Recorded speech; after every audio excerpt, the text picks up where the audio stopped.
Hi, and welcome to CMO Journeys. I'm Christian Badak, and on this show, I talk with the marketing leaders behind some of today's most interesting brands. We get into their career paths, how they think about marketing, and how they work with agencies. Egg Life Foods is reimagining flour-based staples by using eggs as the foundation for wraps, pasta, breakfast products, and other protein-forward foods. Andrea Schwenk has helped shape the brand from an early-stage challenger into a fast-growing CPG platform, serving as Chief Marketing Officer after first joining the company as the VP of Marketing. Andrea, welcome to CMO Journeys. Thanks, Christian. Great to see you. So looking back, this is CMO Journeys. I'd like to typically kick this off and ask a question about your early background. And I'd love to know if people were to have known you, let's say, as you graduated high school, would they have thought about you becoming a CMO at a company like Egg Life or no? That's such a good question. I don't think that they would have pegged me for this job today. But I also don't think that they would be surprised to see me in the role that I am today, I guess, if that makes sense. Yeah. And why do you say that? I think, when I look back at who I am and what makes Andrea, there is this balance of art and science. And after doing a lot of self-reflection about, how my brain works and what really drives me both personally and professionally, there's definitely this balance of left and right brain for me. And I originally thought I was going to be an architect. And so if you would have talked to 18-year-old Andrea graduating high school, that was the path that I was on. And I originally went to college for an architecture degree. I lasted about one semester. I called it architorture and really hated it. And then made a quick pivot into broadcast journalism. I was the campus news anchor at Iowa State University, fun fact. And then I eventually made my way into advertising. And I think, thinking back and looking at my career full circle, it really is this balance of art and science. Like, I love marketing because I get to make things that are aesthetically pleasing, and I care about, design and visual identity, but they also have to serve a function and they need to sell product at the end of the day. And so it's not dissimilar to me from what my original love of architecture was, of creating, beautiful buildings, but that serve a very distinct function. And so, that balance of left and right brain and form and function has been really the through line for my entire career. Yeah. I think I've read somewhere that you said at one point, you're building companies instead of buildings, right? Mm-hmm. So, Exactly. Yeah, I love that. So you mentioned that your career has touched advertising, and from what I can tell too, spirits, restaurants, hospitality, now modern nutrition. When you're looking back, do you see those as like separate chapters, or do they all connect in a way that, looking back now really makes sense? Yeah, I've always been interested in food. It's been something from a very early age. When I was probably in high school, my mom decided she was going to give up cooking for Lent one year. And she then told us that Lent was going to be all year round at our house. And she just stopped cooking, and I just kind of took over. And so I did a lot of the cooking for my family all throughout high school. All throughout college, I was always cooking and entertaining. And so when I found my first job out of college working on the Burger King account, it was really kind of a match made in heaven. I got to be, surrounded by food, but I wasn't a chef, but kind of being food adjacent. And that's really been a key thread for me. I love how food connects people. I love the stories that people have around the food that they consume. And so, going from Burger King to Beam to Buffalo Wild Wings, there's always been kind of this thread of food and beverage throughout my whole career. But I spent the first part of my career working on a lot of fried food and alcohol. And so the pivot to Egg Life and the better for you space for me personally was very intentional. After working on a lot of what I would call vice brands. So. Yeah, fun stuff, but not good for you, right? So you did make a pivot from agencies to brands. Talk a little bit about that. I'm sure a lot of our listeners, are a lot of agencies, so I'm sure some of them are thinking about making that switch and what it would be like. What Yeah. can you share? Yeah. So when I started my career on the agency side, and I love the creative process, I love the energy that an agency brings. It's long hours, but it was always just so fun. What I didn't love about it was not truly being in the driver's seat. I could make recommendations all day long, but ultimately I wasn't responsible for being the end decision maker and accountable for the success of those decisions in the marketplace. And so when I pivoted to the client side, it was a really intentional move for me. What I don't think I knew at the time was how valuable that agency experience would be for me on the client side, and it became very apparent very quickly for me that having that perspective was going to be a bit of a superpower as I think about building effective relationships with the agencies that I work with, and making sure that I understand, what they need to have to be successful, and thinking about it as a true partnership has been really critical for me. I did end up going back agency side again because I decided that I wasn't having quite enough fun, and wanted to go back on the agency side. And then I really solidified the client side journey after that point. I had done the agency route twice. And I definitely personally belong more on the client side, but I've really tried to have diverse experiences, whether that was working for a retailer like Buffalo Wild Wings, or whether that was working for a manufacturer or supplier like Beam Suntory, or the agency side working on more of a consumer facing brand like Burger King, or I worked in the Aramark business for a while when I was at FCB. So more B2B, and more kind of behind the scenes brands. But all of those different perspectives, I think, are part of what make me a strong marketer, and being able to have those different perspectives across the food and beverage industry, and having sat in different seats around the Yeah. table. Is there any advice you'd give to somebody contemplating making that move? Yeah, I mean, I would say, shadowing and just doing some homework around, like, how does the person, spend their time? I think that that was probably one of the biggest aha moments for me when I went to the client side of, like, okay, how much of my day is actually spent on creative versus other components of marketing? For me, I loved that, and having greater exposure to other parts of the business was very exciting to me. It's part of why I now love being at a startup, because I touch nearly every part of our business, because we're a small team and everybody wears so many different hats. So I think it really depends on, if you want to be more of an expert in, one specific area of marketing or advertising, or if it's, your desire to have, I think, more access and influence to broader parts of the business. Then there can be, interesting paths as you think about client side versus agency side. Yeah, yeah. Well, when you were at Skinny Girl, you were working with a fast-growing celebrity-backed brand, right? And I'm curious, what did that teach you maybe about speed, attention, and the difference between just, building buzz and building a real brand? Yeah, one of the things I was fortunate to work directly with Bethany Frankel on the Skinny Girl brand, and she has an insane gut instinct. And I think that was really the moment where I had the realization that when you act from your gut, or you make a decision from your gut, it's not the flip of a coin. And that was a really big aha moment for me, in that it's really the sum of your experiences that's giving you that gut instinct in the first place. And so that was a really valuable lesson for me, and has served me really well in the later part of my career. And thinking about, like, this Skinny Girl brand, it was, man, I mean, Bethany was everywhere at the time. She was filming a reality show. And so there was a lot of, like, how do we ride the wave of this potential fad and really get as much out of it as we can?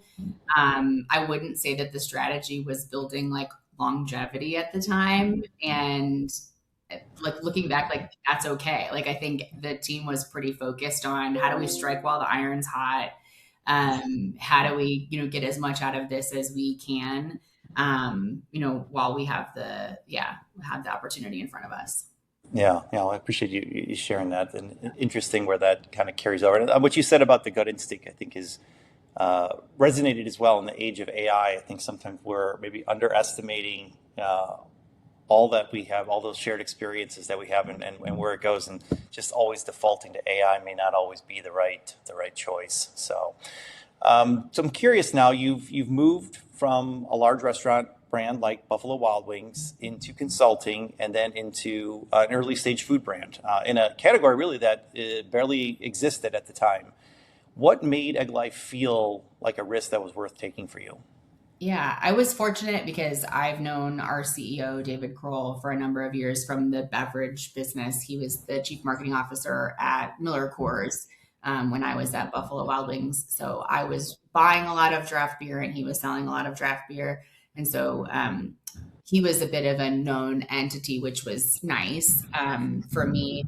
But really, what I fell in love with was the people at Egg Life, the product itself, and the passion that they had behind what they were doing. I Before I joined Egg Life, I didn't imagine there being such a visceral connection to a food product. Like, we would hear consumers, and still to this day, like 6 years in, the things I hear the most are, I'm obsessed with your wraps, or Egg Life has been a game changer. And that was so interesting to me, that there is this deep emotional connection with these tortilla wraps that are made out of eggs. And that's been a fun thing to unpack over the past couple of years. And I don't think I don't think most people that work at Egg Life even appreciate the versatility of the product until they really play with it and experiment with different recipes and things. Like, it truly is really magical, and I just feel really fortunate to be a part of this journey, because it really is a very unique product that's unlike anything else in the market. Yeah. And it keeps getting more unique, right? As I mentioned in the intro, you've moved now into pastas and grab and go, breakfast tacos, I believe, convenience stores, retail. You're everywhere now. Yep. How has your role then changed as the brand shifted just from maybe a product story to more of a platform story? Yeah, we were really intentional to build the Egg Life brand on one product line first, especially being true white space innovation. I mean, there was no egg white tortilla category, before Egg Life. And when we first started, we had really inconsistent placement at retail. We still do on our wraps, because there isn't even a refrigerated tortilla set at most grocery stores. And so being really, really focused was part of our initial strategy. We've followed really the Bain and Surgent brands playbook since the inception of Egg Life, and had looked at a lot of the brands that we thought of as mentors in this space. What had they done well, and what could we learn from them? And one of the things was really focusing on one product line first and building the brand around that. And then when we felt like we had permission from consumers to expand beyond that, and we had created enough meaning around what brand Egg Life was, that we would expand into other product categories. And so for Egg Life, that was about 5 years in, and the end of last year, when we went into pasta and grab and go. And so now it's about, okay, what does Egg Life as a master brand, quote, mean? And as we think about positioning the brand as high protein, low carb, great tasting, convenient solutions for consumers that are, looking to up their health and wellness game, has been really important to us. But it is tricky. I mean, we're trying to do more with the same budgets, basically. So we've got, 3 product lines. We're in new channels, and still very much like learning every day about how the market is shifting, how our consumers are shifting, how they're, receiving these new products, how are they discovering Egg Life and moving through the brand. It's definitely created a certain amount of complexity to the business, for sure. But it's also kind of exciting, and it's what keeps me energized, because, the company today is so different than it was when I started 6 years ago. Yeah. You mentioned that you looked at some brands as inspiration. Curious, what maybe were some of those brands that you initially were looking for trying to follow a similar playbook? Yeah. So, I mean, some of the brands that we looked at in the early days were brands like Bonza. I think they have a really interesting origin story, really paying homage to the chickpea, and coming out with pasta first, but then going into a whole bunch of other product lines, different temperature states. Now they've expanded even just, beyond chickpea pasta. So I think they're in a totally different life stage as a brand today, which is really interesting. Chomps is another one that we look at, a little bit more of a narrower focus from a product standpoint, but really leaning into flavor and different pack sizes and channel expansion. So, for different reasons, but I think both of those brands are good examples of brands that had very clear focus of like, here's what we are, this is what we stand for. Very clear messaging from a consumer standpoint, great packaging. And so, yeah, some of those brands were ones that we definitely took a look at. Gotcha. And as this portfolio expands, then what are you finding? You mentioned budget is a challenge, right? But what's maybe the hardest trade-off? Is it considering whether to continue driving awareness for that master brand? Is it supporting new product launches? Is it improving velocity at retail? And maybe if you can give like an example.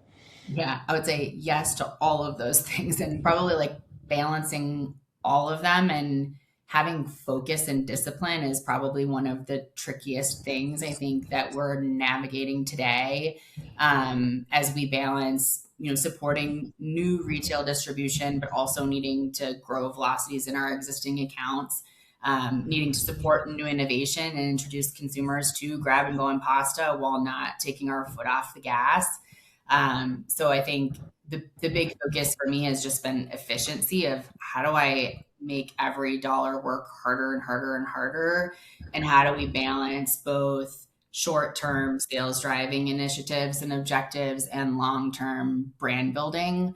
It's been really important to me to have clear and consistent messaging. And as we think about, driving efficiencies, how are we thinking about the assets that we're creating, and how do we try to continually do more with less? Is definitely something that my team is constantly focused on. But even right now, we're going through a lot of prioritization exercises of like, where are we really going to focus and double down? We can't do everything. And so it comes down to like, what are the big bets that we're going to place? And we have to be comfortable assuming some amount of risk with other parts of our business because we need to be focused and disciplined on where we know we have to win, and keep the team, motivated. Yeah. So as you think about your marketing budgets then, say over the next 12 to 24 months, where are you thinking you're going to be allocating more budgets? Yeah, this year we've been, I would say, taking a much more account specific or regional focus, like on our new product innovations. And that's mostly been distribution driven. So we are currently operating on a pilot line for our pasta products, and they're in just a handful of retailers today.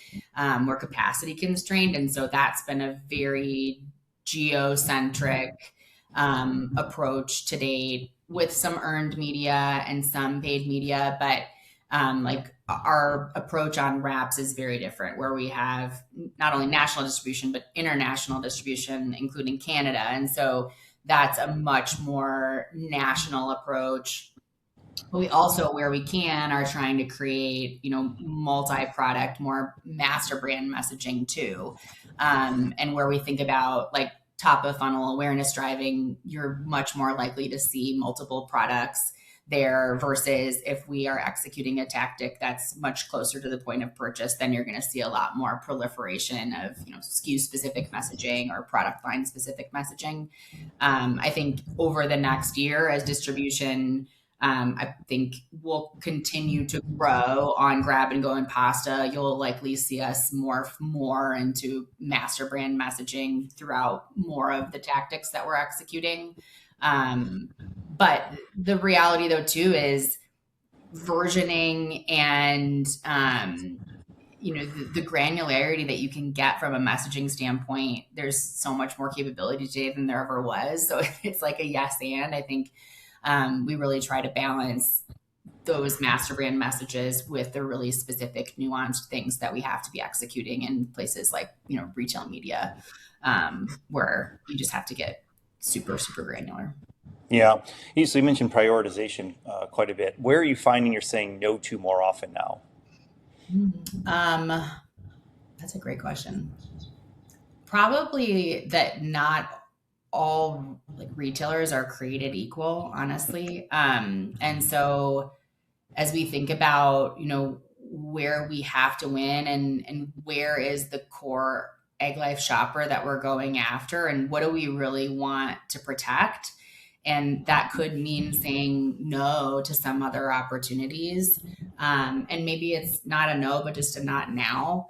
And I think that's been a hard thing even for our sales team to kind of wrap their heads around is, the way that we were able to support the business 3, 4, 5 years ago is different. Our footprint looked different. Our product assortment looked different. And so we have to operate differently today than we did before. And so I think that can be a hard thing.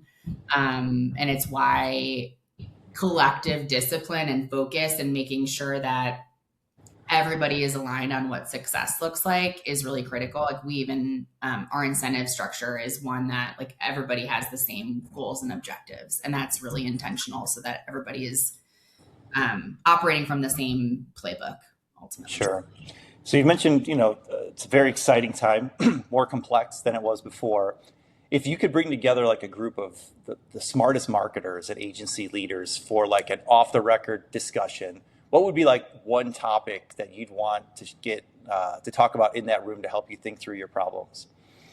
So one thing that we've been talking about a lot internally is media mix modeling. And I think that's a really interesting and exciting space that AI has created access to for brands like Egg Life. Like I would have never imagined 6 years ago that a brand of our size, scale, and life stage would even be like talking about executing MMM. I mean, something that used to take 6 months and at minimum would cost $500,000. It's such a exciting time where we're able to connect the dots and all of this disparate information in really meaningful ways. But it's been tricky because being able to build and then optimize the models in the right way with the right outcomes has been a journey for us. And like we've made a lot of mistakes because we're building the plane as we're flying it. And there's so much noise in our data. We're not like a super established brand that has like all of these years of data to be able to train a model with. So I think that's a really exciting area as we think about agencies partnering with brands and different types of agencies coming together too. And like, what is the role of creative versus media collectively? And how do the sum of all these parts work together? And how are we thinking about, the different permutations of messages that we have in the marketplace today? So how are we using AI to not only like analyze what's working, but then how do we, ultimately create efficiencies within the creative process and like what we're putting out into the market as well, while still remaining true to who we are as a brand and having a point of view and a voice. I think is it's exciting, but it's also a lot. So Yeah. So as you start to think about building this marketing organization out, especially for the stages of growth that you're in and entering, how are you deciding like what capabilities you want to build internally and then which ones you want to like go outside for partners or agencies to add leverage? Yeah, this has been a constantly evolving process since day one. And I would say because our business is moving and evolving so rapidly, our agency and partner support structure has had to evolve at that same pace. And so I think for some people that might make them uncomfortable.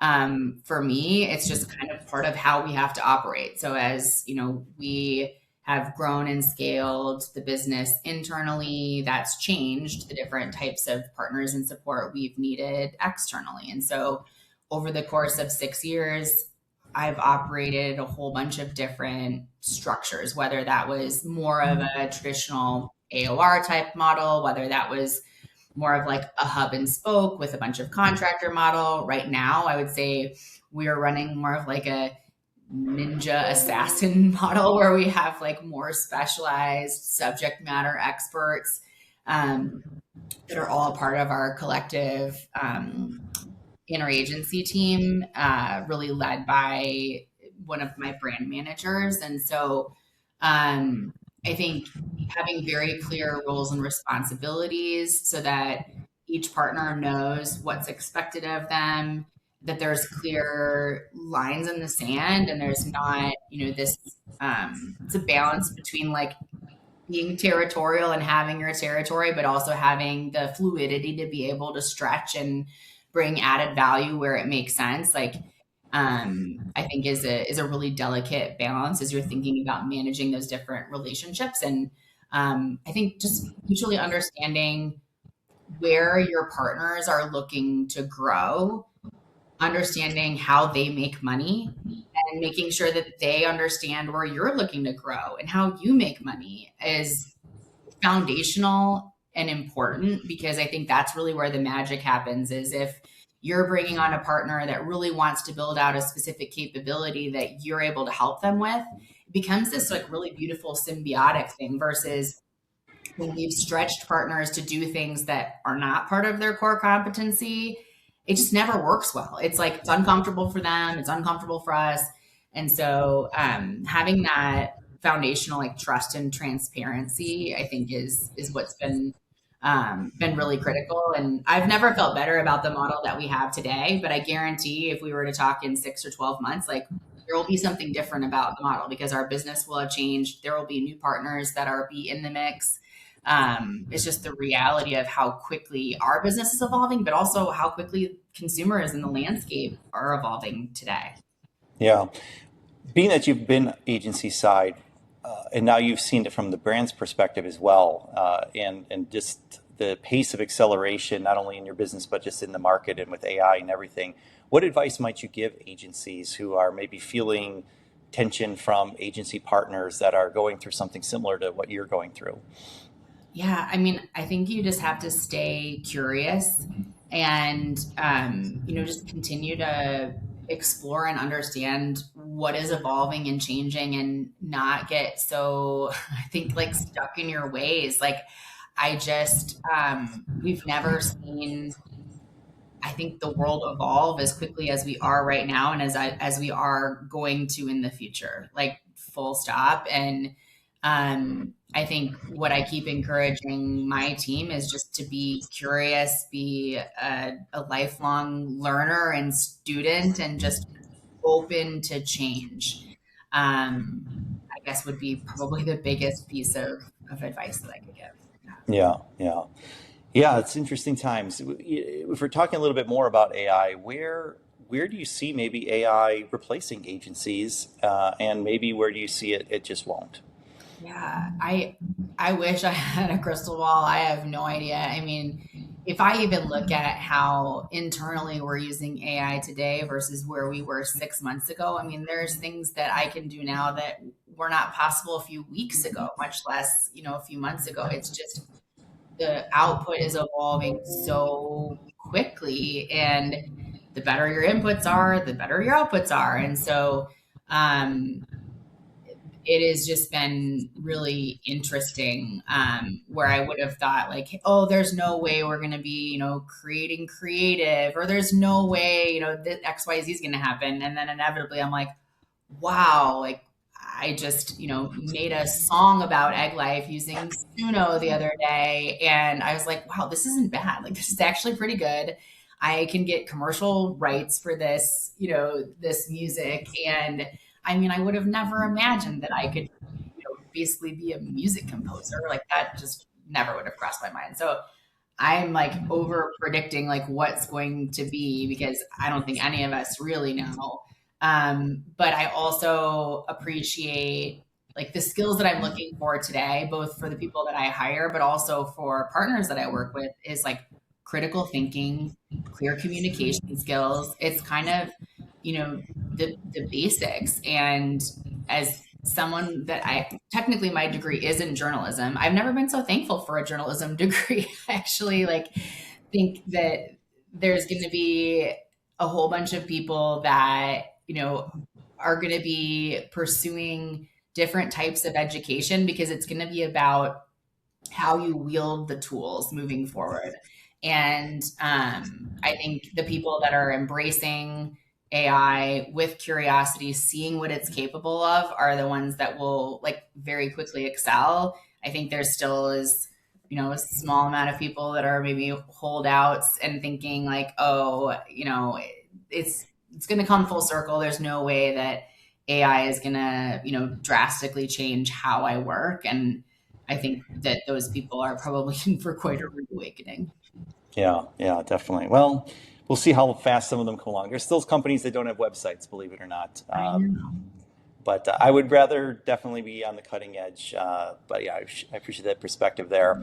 So we've talked a lot about work, and as we kind of wind things down, I want to ask something outside of work. You've described yourself, as a curious foodie, a world traveler. I'm curious if there's anything that you'd like to share as far as, a place, a meal, a food experience that has changed your life, or you anticipate changing your life.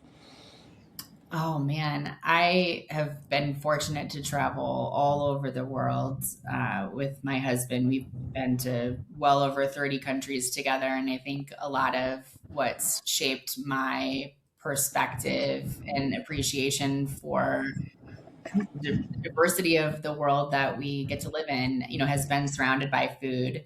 And it would be hard for me to pick like any one country or meal that like really sticks out. But this summer, I actually am headed to San Sebastian for 6 weeks. And I'm really excited to be able to immerse myself in the culture there, and live like a local for a little bit. I've never, the longest I've ever been out of the country is for 3 weeks for my honeymoon. And so this is going to be the longest I've ever lived abroad. I guess I did study abroad in college, so I take that back. That was a long time in Costa Rica, but since then, it'll be the longest that I've ever been away. And I'm bringing my 7-year-old son, and so being able to experience that with him is something that I'm really looking forward to. Yeah, that's going to be a blast. I know you'd mentioned that to me, and bringing the whole family there for an extended period of time will definitely be an immersion, much different than I'm sure studying abroad was, or a honeymoon experience. So would love to hear about that when you get back. So Andrea, this has been amazing. Thank you so much for sharing everything. This great insights, great conversation, and great success that you've had at Egg Life. So congratulations. And to everybody watching at home, don't forget to follow CMO Journeys for more conversations with the marketing leaders that are shaping what's next. I'm Christian Badak. Thanks for tuning in, and we'll see you on the next episode.